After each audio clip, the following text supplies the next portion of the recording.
The vajra is the most important ritual implement in Vajrayana Buddhism. In Sanskrit, the word vajra is defined as something hard or mighty, as in a diamond.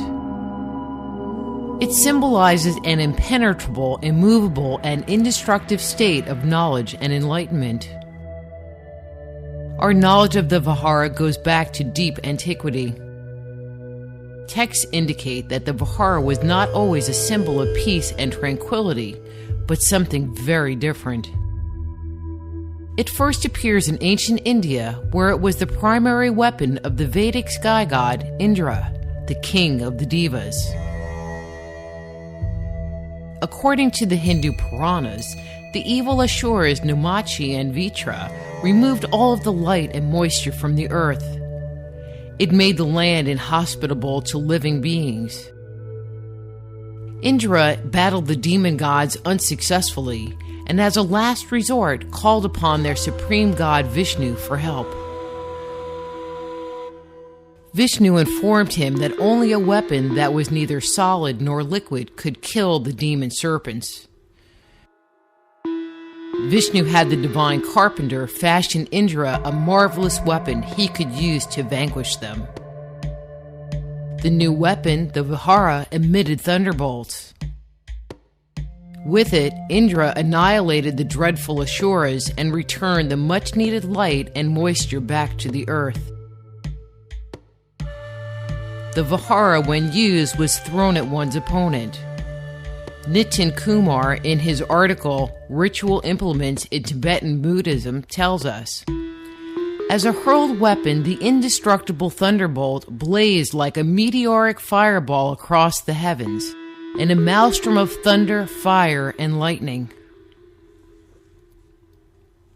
Traditional images of the vajra depict it as a metal shaft with 1, 3, 5, or 9 prongs that emanate from a lotus blossom on either end. Originally, according to the ancient Indian text, the Rig Veda, when Indra used his vajra, it had open prongs. Buddhist legend suggests that the Buddha himself took the vajra from Indra and forced its prongs closed, thus transforming it from a destructive weapon into a peaceful scepter. Scholars contend that there is no relationship between Indian, Greek, Australian, Norse, and the cosmology of the Americas. They believe that each civilization conceived of their gods independently and that a deeper, older, and universal tradition does not exist. If this were the case, then the foundation of these societies, their myths, traditions, beliefs, and iconography should be unique to them, their location, and their history. The tales of war, intrigue, and conquest that come out of American history are vastly different from those of England, France, India, and China. So too are the customs, traditions, and symbols that represent the nation. When we look at a wide range of ancient and indigenous groups, a pattern of commonality exists.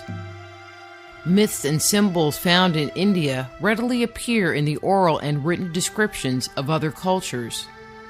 They also appear in their artistic images. These representations seem to transcend time and location. The symbol of thunder, or a thunderbolt, as a tool of destruction, for example, surfaces in many ancient civilizations. Mythology unfailingly associates lightning with the sky god, the god of thunder, who uses it as a weapon. In the Western world, the thunderbolt is most readily associated with the Greek sky god Zeus.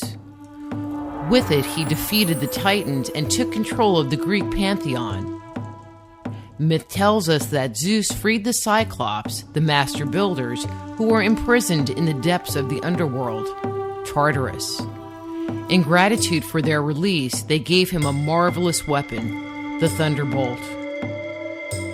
In another story, Zeus used his formidable weapon to battle the largest and most fearsome creature in all of Greek mythology, the 100-headed serpent, Typhon. Early images of Zeus depict him holding a rod-like thunderbolt, while others show this deadly weapon with its ends splayed into 3 prongs.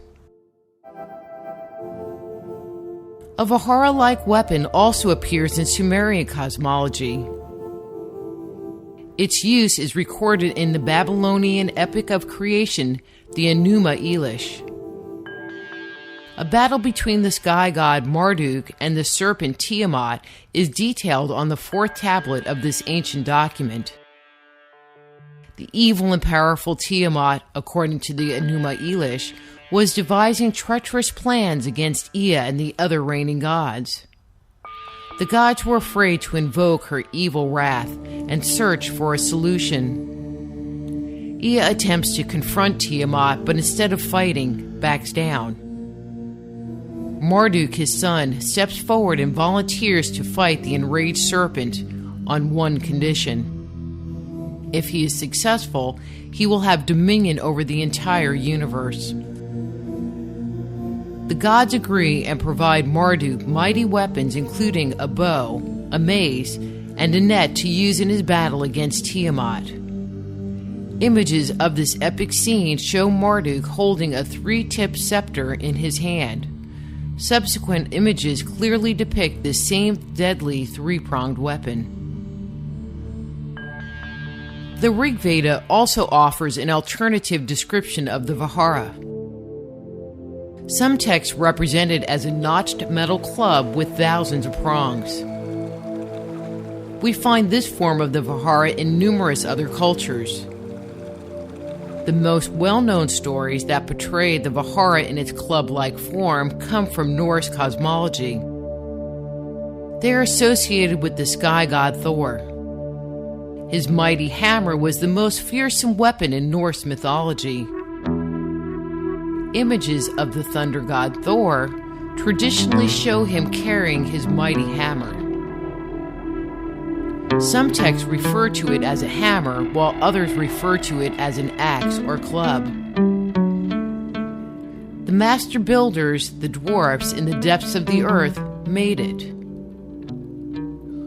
The Norse Snorri Edda describes it as a hammer that would not fail. As a weapon, it could level mountains. It goes on to state that if aimed at anything, it would never miss its target. It informs us that in addition to never missing its target, it would always find its way back to the hand of its owner. Thor used his mighty hammer to battle his deadliest foe, the giant Midgard serpent. In these tales, the serpent was not killed. It would not be until near the end of the world that Thor would clash with the Midgard serpent the final time. In Slavic mythology, we learn of the evil serpent Veles who ascends from the underworld and steals something of value to the sky god Perun. Perun, using lightning bolts, would banish Veles back to his underground realm annually. His deadly axe, like Thor's mighty hammer, was used to subdue evil and overcome the iniquitous serpent Veles.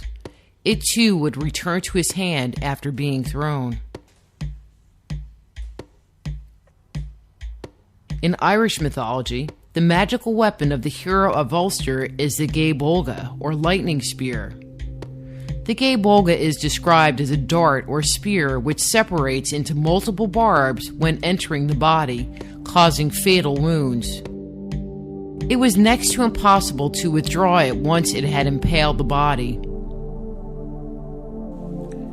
In China, the legend of Hao Hu Tao devours Yang Chen describes a magical spike carried by Hang Tian Hu, which sounds remarkably similar to Indra's vajra.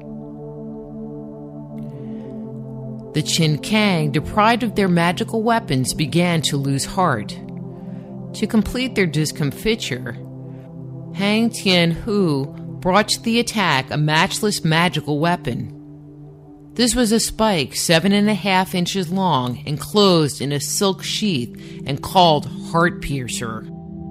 It projected so strong a ray of light that eyes were blinded by it. Hang Tian-hu, hard-pressed by Mo Li-ching, drew the mysterious spike from its sheath and hurled it at his adversary. It entered his neck, and with a deep groan, the giant fell dead. Myth and Legends of China.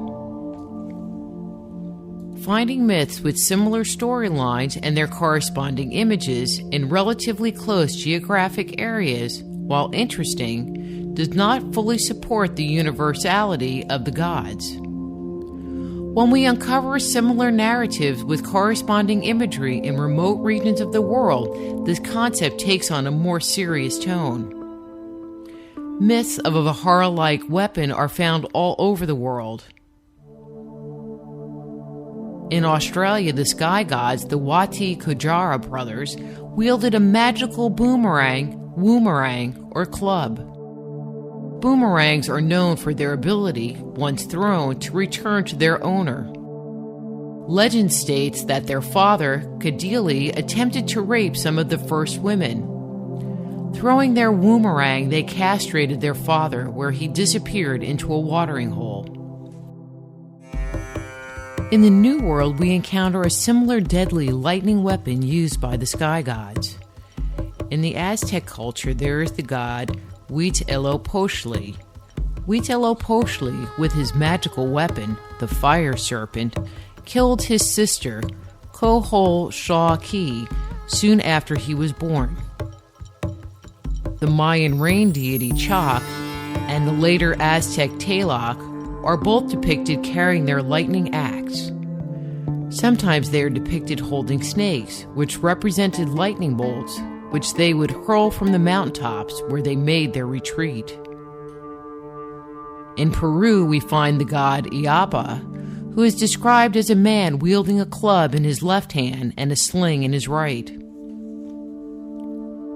A variation of the lightning motif is the concept of thunderstones. It is believed that thunderstones fall from the sky when the gods are battling each other. This idea is widely held throughout Africa. The Yoruba of southeast Nigeria, for example, believe their axe-carrying storm god Shangi creates lightning and thunder and casts thunderstones down to earth. The elders of this culture would search wherever lightning struck for these magical stones. The thunder-producing weapon, the vajra, is only one example of the enormous numbers of commonalities found in myth, legends, culture, and iconography around the world. Similarities exist throughout Greek, Sumerian, Norse, Aztec, Australian, and American cosmology. These parallels include the gods, their lives, and their amazing weapons. It also includes the laws and customs that govern our lives, the very fabric of society. The commonality of symbolism found around the world implies something else.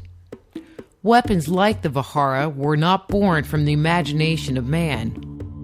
They did not come into being as part of a culture's evolution. They were real.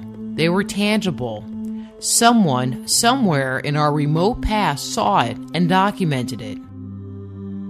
It is only through an actual encounter with a marvelous weapon that emitted thunder that a clear and specific portrayal could have been made. Likewise, if tools like the vajra are genuine, then we are forced to accept that the gods who wielded these weapons were factual individuals as well. This newfound knowledge would open the door to a revolutionary new understanding of who we are. It would challenge the basis of our society and could cause us to reevaluate not only our place in the universe, but everything we hold to be true.